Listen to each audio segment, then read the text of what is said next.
Hello and a very warm welcome to News9 Mediaverse. My name is Brijesh Pandey. Manipur is in turmoil once again. Violent protests have rocked the state following the killing of two students. The Deputy Commissioner's office in Imphal West and the BJP office at Khongjam in Thoubal district have been set on fire. Protesting students have tried to march towards the CM's residence. Curfew has been reimposed in Imphal East and West, and AFSPA is back in the hill. It has been extended in the Hills district. A worried centre has rushed Pulwama probe fame IPS officer Rakesh Balwal, who is originally from the Manipur cadre, from Srinagar to his parent cadre, back at Manipur to try and contain the situation. What explains this move? Where is the probe into the killing of the two students headed? There are also reports that some Khalistani separatists in Canada met a member of the North American Manipur Tribal Association recently. There are also attempts to internationalize the issue by reading it in the House of Commons in UK. To understand this and the latest on this crisis, I'm joined by four gentlemen. Dr. Ramesh Khongjam, he's Assistant Professor, Center for Philosophy, JNU. Dr. Thoubal, Assistant Professor, National Law University in Judicial Academy, Guwahati, Assam. Suhas Chakma, Director, Rights and Risks Analysis Group, and Colonel Tej Tikku is a defense expert. First, I will go to Dr. Ramesh. Dr. Ramesh, you've seen, ever since the visuals or the confirmation of killing of those two kids have come, it has sparked off a massive violent protest in the state, and we're seeing all that talk of fragile peace kind of making a limping back to normalcy. All that has been shattered. How do you look at these protests and, the fact that the DC's office has been torched, the BJP office has been burned? How do you look at this scenario, sir? Thank you, Brijesh, for having me here again. So, the incidents that's about the brutal killings of the two young students is something that needs to be condemned, irrespective of different community, and the whole country should condemn this kind of brutal acts so that it cannot happen again in the near future in any part of this country. And this is something very soft. I am deeply pained, and I condolence with the sorrows of the family. And it is something I don't know how to express. I had a sleepless night yesterday. So, to my understanding, what I have seen in the ground, so this is because of the policies of the government, the results of the policy of the government, and the state government and the union government, they are not doing anything in regard to what is happening in Manipur. And they are giving more importance to, I think, how you see how serious the union government is taking about the Ek Tarik Ek Ganta, which is to be held on 1st October. And now people are dying, people are killing in Manipur. And more than 60,000 Indian forces, security forces has also been deployed in Manipur. But till now, they are allowing this kind of violence in Manipur. So India is one of the most powerful country in the world. So why they are unable to control the situation?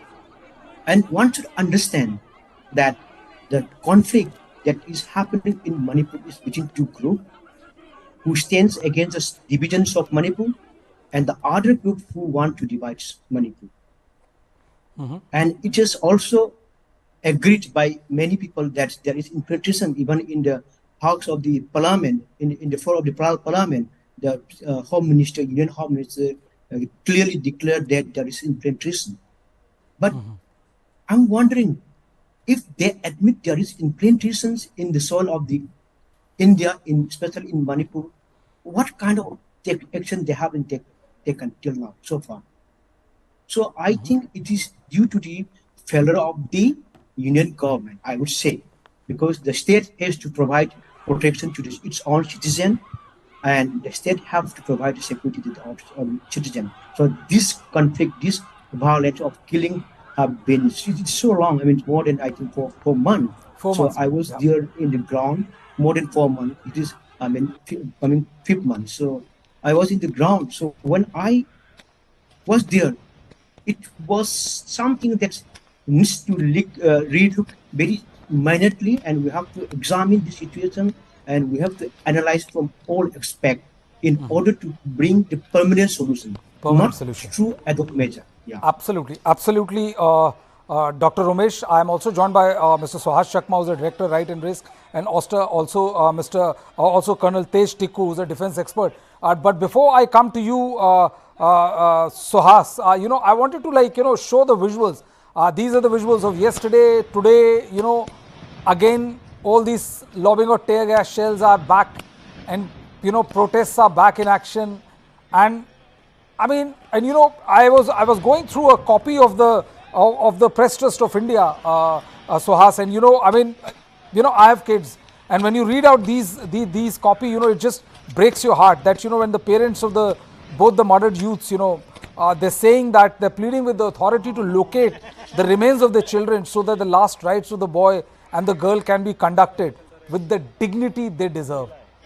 I mean, there can nothing be more horrifying than, first you lose your children and then you'll have to, look for their bodies so that their last rites can be conducted. The dignity which, life definitely didn't give them due to circumstances prevailing, at least should be given to them in death. And, they just say that we just want to see our children one last time and conduct their last rites with dignity they deserve. Nothing can substitute the loss.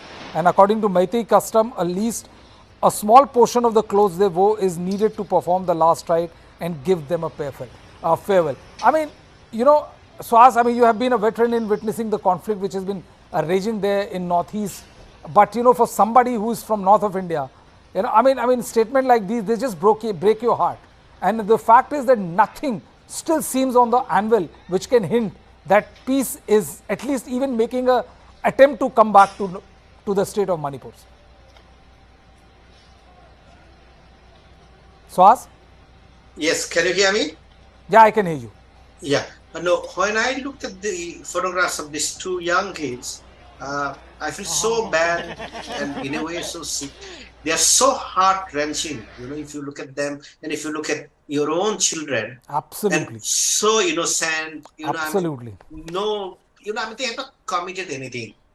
So when you have this kind of an incident, I would say this is as horrifying as the video which had come out earlier with respect to the cooking women. So we know how people were mobilized, and it is also very natural for people to be mobilized with this, because when you look at these photographs, you connect yourself with your own children. So, there are no words to explain this. So it's very natural. I think the reaction of the people will be violent. The entire community will be mobilized. And when I looked at the burning down of the Deputy Commissioner's office, etc., I still remember when people were, outraged after the ceasefire was extended in 2001 with the Naga inhabited areas. The assembly was burnt down. And I still remember in 2004, when the months of protest, lakhs of people assembling in Imphal Valley after the killing of, after the murder of Manorama Devi, I visited the spot at that point of time after 45 days. And still this kind of protests we are continuing. So in many shows in this program, I had said that, people in Delhi do not understand Manipur, the sensitivity of both the communities or emotions of both these communities. And it requires, as Professor Ramesh had said, it requires for the entire India to stand up. I always felt that, we have adequate security forces to surround each village, protect them, ensure that no skirmishes take place. So I always wonder, when this largest democracy in the world, with fourth largest army in the world, why can't we send more troops, impose president's rule, and make sure that there is peace, so that people could at least sit across for 2 months, 3 months, have some normalcy. Otherwise, this kind of incidents which took place in July, it should not have taken place in July. Because if if these incidents had not taken place, then I think it would have come to normalcy, and you would never know this kind of incidents would be taking place again. Then of course, because those who are engaged in the killings, they are not human beings; they are beasts. Absolutely. They're animals in, human form. clothes. Absolutely. Human form. So we have to stop that. And if we are not able to stop that, the entire question would be asked, where is the government of India? After all, Manipur is part of India. Every human being who is in Manipur needs to be protected, and the government is absent. So I don't find words, but we know one thing which I'll say: this violence shall continue, and even today, the government of India or India as a whole is not taking the responsibility on Manipur. It's as if you can kill yourself, you go and kill yourself. We don't care about it. We are not bothered about it. You send an officer, CBI director, he will not find anybody because you don't find insurgents like civilians. Absolutely. So, you have not even assuaged the sentiments of the victims than the community. So absolutely. It's a helpless situation. I'll come back to you, Suhas. That's very well put. Colonel Tikku, you have been watching this scenario unfolding in the state of Manipur. Why aren't we able to stop these beasts? Why aren't we able to, with so many foots on the ground, both Army, Assam Rifles, Manipur Police, why are we not able to contain them? Does it lack a resolute political will? Or is there more to it than what we sitting here in Delhi can fathom? Why not?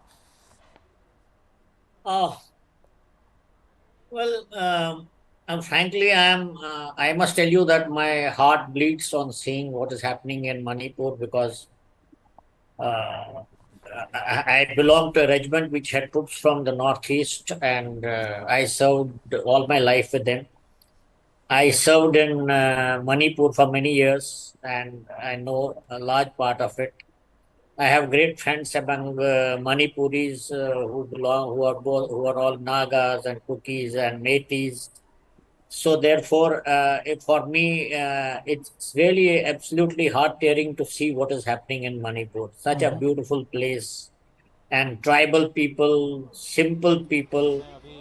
The unfortunate part is this, that it is true that if Manipur was part of the Indo-Gangetic belt, it would have attracted a lot of attention. But historically, Northeast has always remained some kind of a chimera for rest of India. And this continued during British time, and this continued even after independence. A lot is being done now, but I don't think the mainstream Indians, or particularly the government of India, really understands the Manipur cauldron as intimately and its intricacies as much as they should. Because a simple reason is it's too far away, and it's happening somewhere. It is too in the corner of India, and therefore it doesn't really bother the rest of Indians. I dare say that this is also one of the reasons why the people's conscience is not getting stirred by the kind of violence that we have seen in Manipur. Having said that, I would like to say a few things about security forces there and why they are not able to control it. At the end of the day, we have to understand that in a democratic setup, there is a limit to what security forces can do or cannot do.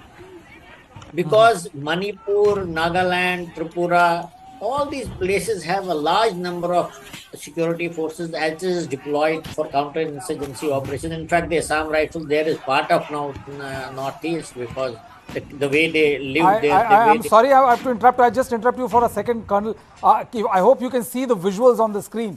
Yes. These are dramatic visuals. These are visuals, which you feel like you're watching some movie or something like that. The students protesting, tear gas being lobbed, the running helter and skelter for their safety, anger in their heart, and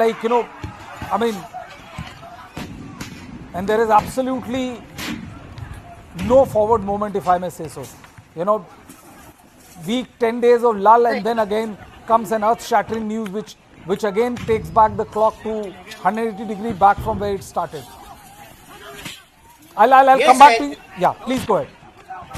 I was saying that I agree with all that is happening there. But what I'm trying to tell you is this, that the intensity of the anger today in Manipur is so much, and the divide between communities is so much. The tribal, non-tribal, hills, plains, it is so much, and because of historical reasons, unless this anger within the community subsides, I think these violent activities will continue to take place. As I said earlier, there is a limit to what the security forces can do. After all, security Absolutely. forces at the end of the day will use weapons, and that is not good. That will Absolutely. create even more problems. So, Absolutely. I think at the communities together have to sit down and decide what they want to do. Do they want to indulge continuously in violence? And we have seen there is rampant violence going on all over. There is somebody coming, taking a soldier away, killing him. There is women are being mistreated, and we have seen so much Absolutely. happening. This I'll come back. cannot. I'll come back to you, sir. I'll come back to you. I'll go to Dr. Umesh.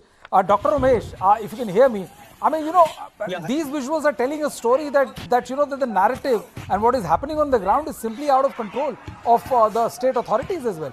Because you made a very pertinent point in when you were saying that usually it is very easy to blame one particular force or to blame the situation. The fact of the matter is also that that the government of the day has not been able to bring back the majesty of the law, if I may use the word, to its full force in the state.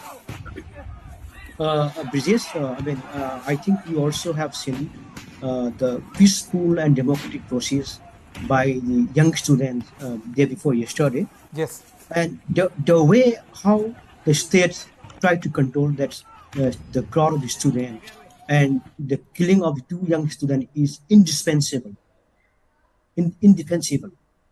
So, have you seen they could have used some alternative means to control the student more?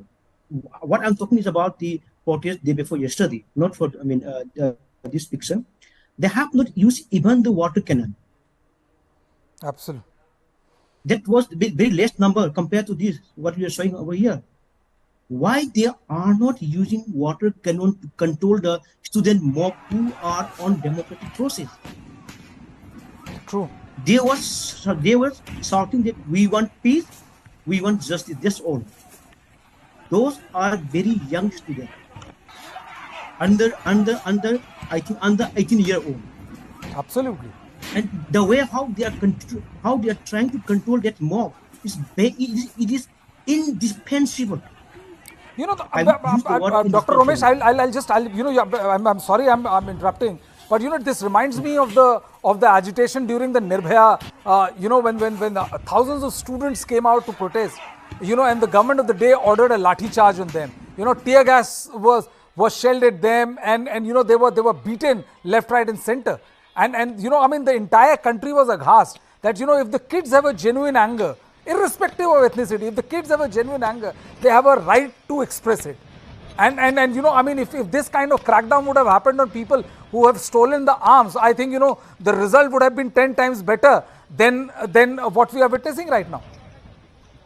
Brijesh, I think in yesterday incidents also, and there was I think 4 students bullet injured. So you can contact the director of the Shija hospital, and she has already informed to the Mojo story that there are 4 students of bullet injury. Even the bullet were used. Yes.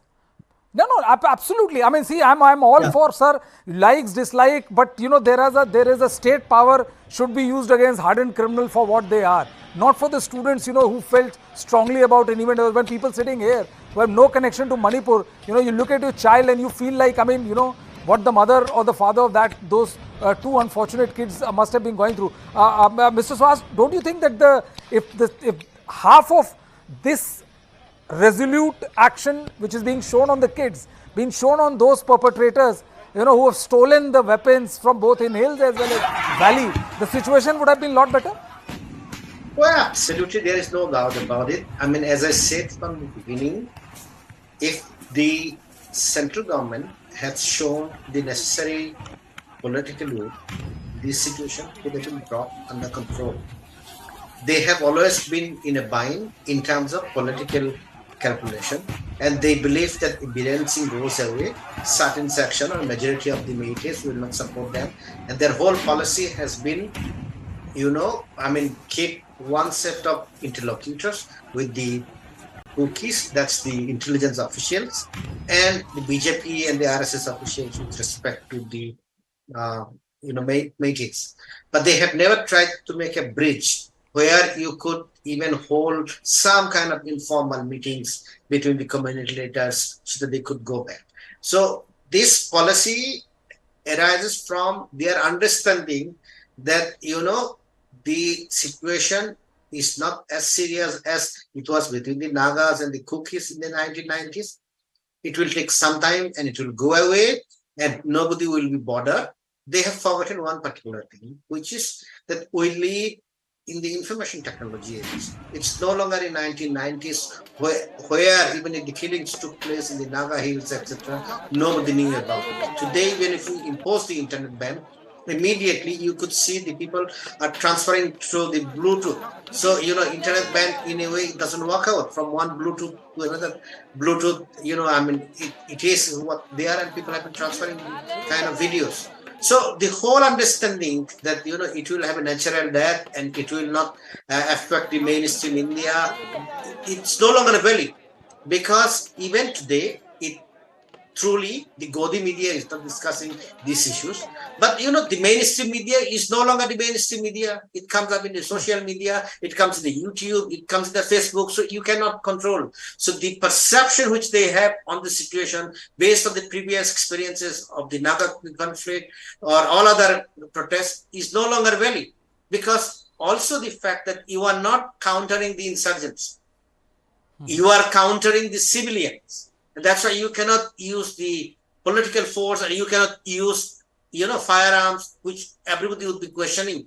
So that's why, the situation is completely different, and they have misread the situation, and they're still hostage to their own political calculation, which is extremely unfortunate because it poorly reflects on the government of India. Absolutely. I will go and ask. I'll have a question for Mr. Tikku, and then I'll come back to you, Dr. Romesh and Mr. Suhas, about attempt to internationalize this particular event, and what's your take on that particular incident. There's an interview which has been done by a leading Hindi daily, Dainik Bhaskar, when he's saying that the Manipur BJP chief is saying that yesterday there was an attack on her house and her sister was hit with a stone, and then she's fearing that, because of some utterances made by her, she fears that, the people are going to burn her house.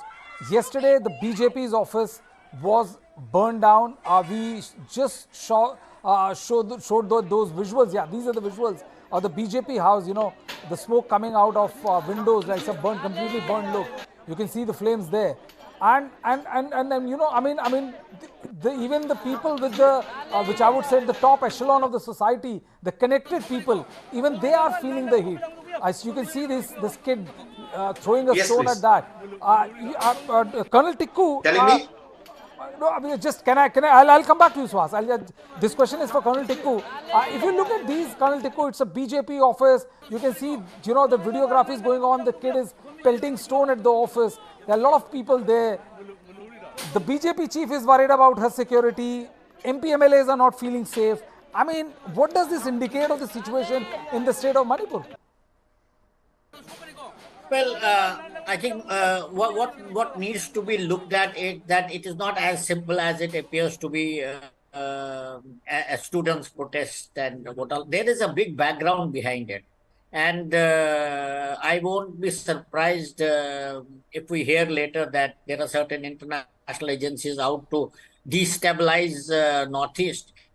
As far as destroying BJP houses and their offices is concerned, anyone who is in power and the situation has reached such a point where everyone is fighting everyone else, those who are in the government, those who hold the power, they'll be the first victims, they'll be the first targets of such violence. But having said that, No, I think it was absolutely indiscreet on the part of somebody from the Kuki tribe going and meeting the Khalistanis. I think it has sent an extremely dangerous message to the government of India, because at the end of the day, Kukis, Nagas, Metis, Bishanpuri, Manipuris, everyone there has to live together. And they alone will decide whether they should live in peace with each other or they should always confront each other. They have nowhere else to go. And any internationalization of this issue is only going to be at the cost of Manipuris themselves. And Okay. there will the violence, one cycle will end, the another will start, and another will start. And who will suffer at the end of the day? It is the Manipuris who will suffer. So I think it was very indiscreet on the part of whosoever has gone and met the Khalistanis, particularly in today's environment when we are seeing what is happening at the international level. So I think that is one thing. Second point is, as far as after all, Manipur has been an insurgent infested area for many years, and it is not just the Naga insurgency. There has been Kuki insurgency, there has been Meitei insurgency for many years. So certain elements of these organizations are also trying to create problems. It is not specifically, I would say, it is against BJP. If there was Congress in power, they would do the same thing against Absolutely. Congress. We are saying BJP, sir, because they are in power. That's they the are in reason. power. Yeah, that's what I'm saying. But what I am trying to tell you is this, that time has come for Manipuris to join hands with each other and say it is enough. At the end of the day, who suffers? It is the Manipuris who suffer. You can bring in 10 divisions of the Indian army there, but they can't stay there for too long. They have to stay for only for brief while 2, 3 months, 4 months at the most. Then they will get out. The Manipuris have to live with each other. They have to find an alternative, and that alternative is only living in peace, entering talks. Yes, I am quite surprised when I hear that government of India is not taking any steps to ensure that some kind of peace talks are started between them. This is a problem, and I think government of India has failed miserably on this front. By now they should have already started. And if local people on the panel are saying that this has not been done, it's absolutely painful, and it just cannot be overlooked. So I would say that Manipuris, irrespective of whosoever it is, they have to decide to live in peace. And there are, what is it? Manipur is a conglomeration of so many tribes, so many geographical areas. And you can imagine if Valley people don't allow Churachan people to come there, and Churachan people don't allow Valley people to go there, what is going to happen? It will be a disaster, and you can keep any amount of army there, you can keep any amount of security forces there. As long as the people are not willing to live in peace with each other, the peace will not be restored. This is what I want. Okay. I have also been joined by Dr. Thombing, who is Assistant Professor, National Law University and Judicial Academy, Guwahati, Assam. Mr. Thombing, welcome to News9 Live. I'll come to you, but there's an interest. I mean, there's another aspect of violence in Manipur. And I would also, ask this question to Dr. Romesh and Suhas as well. What we have been given to understand is that as many as 22 member parliaments belonging to the House of Commons in the British Parliament have urged the United Kingdom government to halt talks relating to free trade agreement with India in the wake of ethnic violence in Manipur.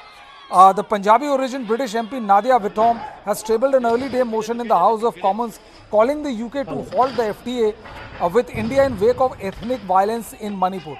This is one aspect. The second is that, Manipur tribal outfit member Lian Gangte, who is president of the Canada chapter of NAMTA, which is, North American Manipur Tribal Association, was seen last month at its Sare Gurudwara, where he was allowed to speak on atrocities of minorities in India. And Khalistani terrorist Hardeep Nijjar, who was recently killed by unknown assailants, had snatched control of the Sare Gurudwara and turned it into a base for anti-India activity. Dr. Thombing, I mean, since you've just joined, I would like to understand from you that is there a concerted attempt to internationalize the situation in Manipur? As far as my observation of whatever the discussion which has taken place, the Kuki Zou community is quite international in the sense that they are spread across the globe, and beyond that, the larger connecting factor is the kinship, and the mayhem which was played out in Manipur since 5 months, let's say, to the understanding, maybe because I don't speak to them directly, the understanding that they have is maybe that their kinship and then the communities that they connected with in the state of Manipur and within the territory of India, and in that democratic establishment of whatever India is, they might have been feeling the concern of existential crisis, which is existing in the current scenario. And it is out of that kinship and also the larger non-performance of the state and the assumption that the state might have been partitioned with regard to its approach pertaining to the larger concern of the state and also in the law and order aspect of it. But Dr. Thombing, protest is absolutely all right. I mean, I'm all for it. But I'm saying that, asking United Kingdoms to halt the FTA with the government of India, and speaking it at Gurudwara, which is in Surrey, which is a known bastion for anti-India activities. Do you think this would do the situation any good? This aspect of the Khalistani, or maybe speaking in a Gurudwara, I hope more details are available, and without more details, it will be very hard to comment also, because what I could understand is maybe purely it is a kinship concern that they have raised, and also of the concern of existential issues, maybe. Okay, Dr. Ramesh, I'll come to you in 1 second, but before that, I'll go to Mr. Suhas Chakma. Mr. Suhas, do you see this as an attempt to internationalize the issue? Asking the international community to take action against India, and speaking in a Gurudwara which is kind of known for its anti-India activity. Do you think it's an attempt to internationalize the issue, or playing into the hands of people who are always looking to have a pot shot in India? Well, I think irrespective of how the people have spoken at the Gurudwara at Surrey or elsewhere, I think there are certain members of the parliament in all the EU countries and North America who will internationalize or who will raise issues of international concern. And that is also what India has been doing. Historically speaking, we are the one who had moved all the resolutions against the apartheid regime in South Africa. We used to intervene with respect to Palestinians, in fact, allowing and inviting PLO chairman Yasir Arafat all the time here. We intervened at a certain point of time with Myanmar, in fact, severed our diplomatic relations. I think the onus is on India.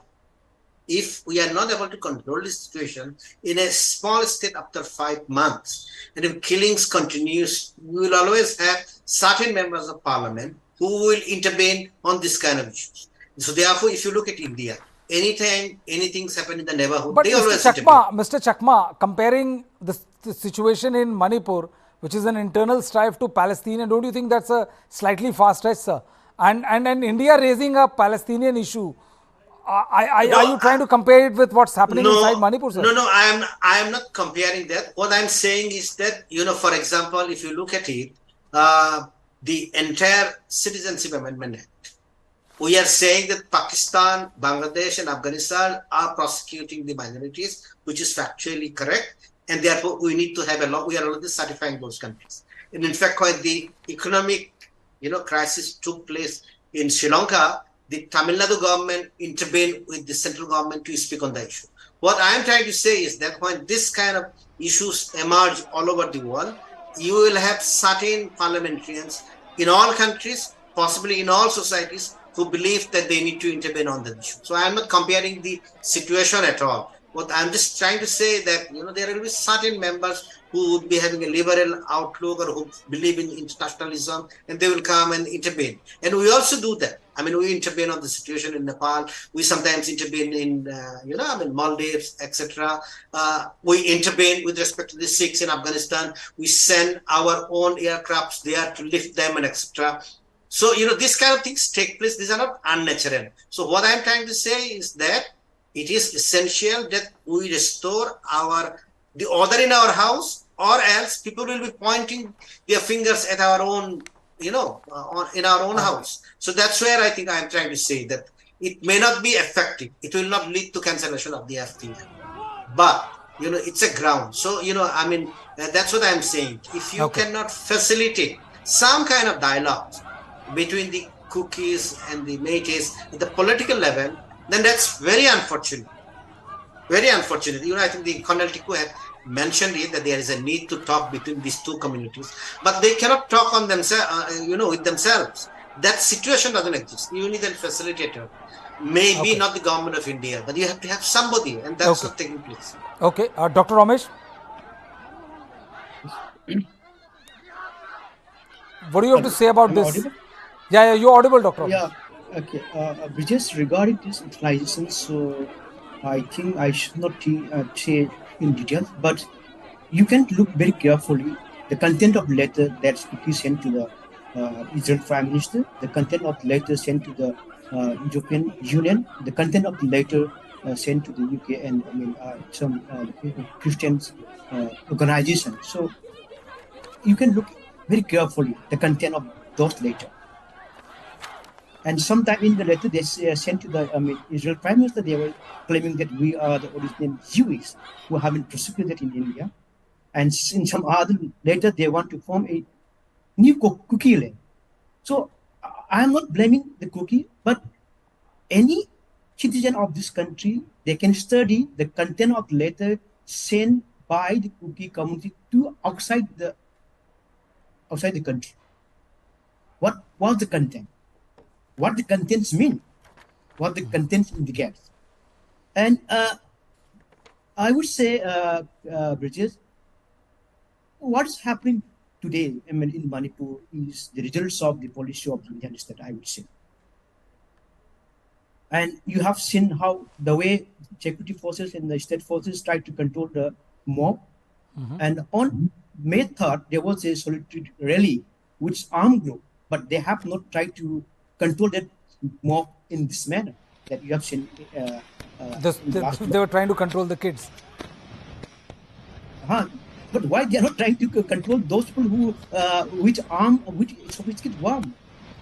sophisticated arm burning down the house there? Why they are not trying? Why they were not trying to control that mob, that rally in the same manner? And regarding the dialogue, I just want to say regarding the dialogue. And Cookie people are not ready to have any dialogue at this present juncture. So, for example, when the Union Home Minister Amit Shah visited Manipur, subject to correction, I think he visited Manipur on 19th May. One day before his visit to Chusanpur, the Cookies group, Cookie community, they have put one condition. You should come alone. You should not come with the Chief Minister of the Manipur. You should not come along with Maitai. You should not come with none of the minister in the state government. So Amit Shah went there without chief minister, without any minister of the state government. And after that, Amit Shah called all the MLA of the Cookie community, all the 10 MLA of Cookie community in Delhi to have a discussion. I think you also aware that. Absolutely. And yes. after that, Amit Shah, the Union Home Minister, called all the 10 MLA of Naga in Delhi to have a discussion. But so far, the Indian state, the Union government, is not calling the mighty MLA till now. Okay. Mighty MLA went to Delhi. They were not given appointment. Still, I think right now there are some MLAs in Delhi. So what I'm trying to say is the union government called all the MLA of Kuki in Delhi to have a discussion in this conflict. And after that, they called all the Naga MLA to Delhi to have a discussion about this conflict. But why they are not calling the mighty MLA? Okay. Okay. So what yeah. what I'm trying to say is there is something behind what is happening in Manipur. There is something behind what is happening. And in the beginning, I have mentioned that this conflict is between two groups who stand against this division of Manipur. The other group who want to divide Manipur. Okay. Mighty are not demanding anything. Mighty are not demanding their own benefit, individual benefit. Mighty are just saying not to destroy, not to have any sort of separation in the Manipur. And one more thing I just want to say, despite knowing there is infiltration in Manipur, and no concrete action has taken up till now. But if this were happen in Kashmir, the influx of the presence of some ISI, I would like to know what would be the reaction of the Indian state and the Indian people, especially the Indian mainline media. Okay. Okay. Dr. Tombing, you heard Dr. Ramesh. I wanted to ask you because, Mr. Suhas was also there. You have been in several of our shows. The situation is following a very predictable pattern in the sense that, there was one video which jolted the conscience of the country. Then, there were certain skirmishes. People it was a false hope, but, people started, when you are battle-ridden, it gives rise to many false hopes. People were deluded in thinking that some degree of normalcy is returning. People like, Dr. Ramesh, who has been to Manipur, was slightly hopeful on that. But then comes these photographs of these two kids who have been killed. And again, everything is shattered. We are thrown back at the start of the thing. Do you see this kind of situation continuing for a while, or do you see a political dialogue with Meiteis happening in the future? Your question is quite pertinent. I have traveled to Manipur, to Chandpur Lamka, only 3 weeks back. And when I took my journey, I have to go from Guwahati to Aizawl, Lengpui. Then from Lengpui, I have to go by road. And it's a very tedious serpentine journey of 18 hours. And I reached home at around 4 a.m. in the morning. And when I reached home, things looked very normal.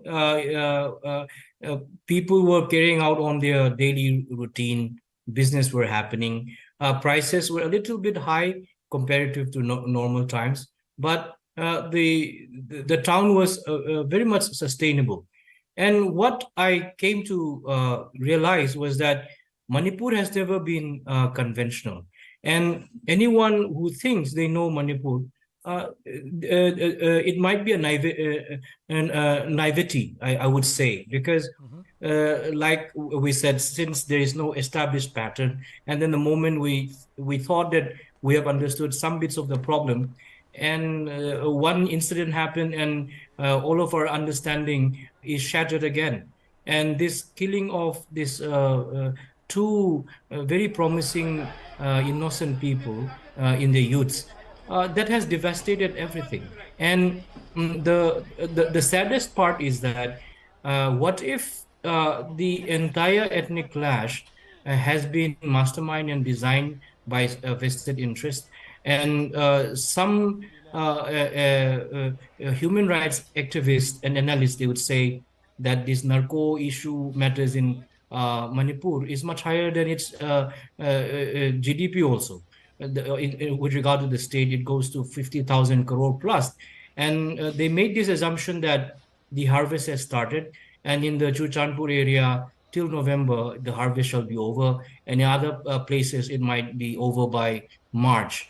And he very clearly, with much assertiveness, claims that till this harvest are over, there would be no cessation of violence. Therefore, maybe that sounds quite prophetic also, but then Manipur has always been like that. patterns are never really established. It's very unconventional, very difficult state, very difficult to understand also. Okay, okay. Colonel Tiku, do you see any kind of political dialogue happening between the two communities, sir? First, I had raised my finger. I seriously object to what has been said here, that because we were supporting anti-apartheid movement, we were supporting Palestine, Yeah. and we intervened in Maldives. I'm not sure when did we intervene in Maldives, No, no, and I therefore corrected him then there, sir. Yeah. and then it is being said that cookies are justified in appealing to the British Parliament to stop FTA with India because there is something happening in Manipur state. I think this is a statement which I consider is totally anti-national, and this kind of a statement is going to create more problems for Manipur Absolutely. than solving any. First of all, in United Nations had passed numerous resolutions against apartheid, and in fact, South African white majority were a pariah, and India was only supporting that movement. Second point is, as far as Palestine is concerned, we know very well what happened between Israel and Palestinians, and Palestinian cause was a worldwide cause. So if India Absolutely. was supporting it as a No, newly the liberated gentleman concerned, country, sir, Colonel Tiku, gentleman concerned conceded that because I said, like, comparing this to what is happening in internal strife in India or in Manipur no, is completely far-fetched. it was being justified. I think Yeah, this is a very dangerous trend. And what is absolutely. British Parliament going to do by stopping FTA? Because something, are we following apartheid policy against cookies? I understand that today there are the sentiments are extremely hurt and emotions are running very high. But to say that we should go to United Nations and British and tell them to sort out Indian Absolutely. problems, I think it's not a correct this methodology being adopted. It will only harm the state of Manipur and, in fact, harm India. India, absolutely. Second point I want to tell you is, I said before also, there is no other way except for communities in Manipur to sit down and discuss with each other, because at the end of the day, no matter how much you blame government of India, no matter how much you blame security forces that they are not able to control violence, at the end of the day, people must realize that they have to live together and work together. And if India has taken no measures so far to ensure that people talk to each other, that I think is a very serious issue, and government must work on it. And at the end of Okay. the day, because there are so many tribes in there are so many, it's a mixture of so many people, different types of ethnic groups. They have to live together because nothing else can happen. Nothing Okay, else sir. will happen. Okay. It will only be violent. In the middle of all these pictures of gloom and news, there was a faint ray of hope when a historic medal was won in Wushu as Roshibina Devi clinched the silver medal in the women's 60 kg category. She's from Bishnupur, and this is India's first silver medal in Wushu after a gap of 13 years. And guess who she dedicated it to? Her state of Manipur. Let's listen into her. गोल तो नहीं जीत पाया देश के लिए, पर इसलिए जैसे हम चाहते हैं नहीं पहुंच पाया, जैसे सर लोग चाहता है, इसलिए थोड़ा सा दुखी भी है। पर हाँ, ये जीत पाया, पर इसलिए भी ठीक है। हम हाँ, फर्स्ट राउंड तो वो जीत गया था, पर सेकेंड राउंड में हम पूरा कोशिश किया, हम पूरा जीतेगा, क्योंकि बेस्ट ऑफ 3 होता है हम लोग का। पर हमने पूरा कोशिश किया है, पर भी नहीं हो पाया। गेम में तो हारना जीतना तो होता ही है, पर भी हम जो मेरा गलती है इस बार अच्छा से सुधार के नेक्स्ट टाइम हम अच्छा से कम बैक करेंगे, ऐसे सोचा है। So I think, this athlete who won silver medal at Asian Games displayed far bigger heart than most of the players involved in what is going on in the state of Manipur. She dedicated her medal to her Manipur for those who are suffering, says Roshbina. And she's shown at Asian Games, she brought laurels for the country. Look at the smile. And I think, the state of Manipur perhaps need lots and lots more of such smile which can bring, ray of hope into a state which is beautiful but has been devastated by internal strife which has been going on for more than 4 months now. From May 3rd onwards, it has been a very bad, rough patch as far as the state of Manipur is concerned. Mr. Murthy, 25% of our population is below the age of 15. How do we make them involved in this growth story? The leadership at all levels, in the country, they have to embrace good values, but it will still take some time. I think we are not nurturing and leveraging 50% of our strength.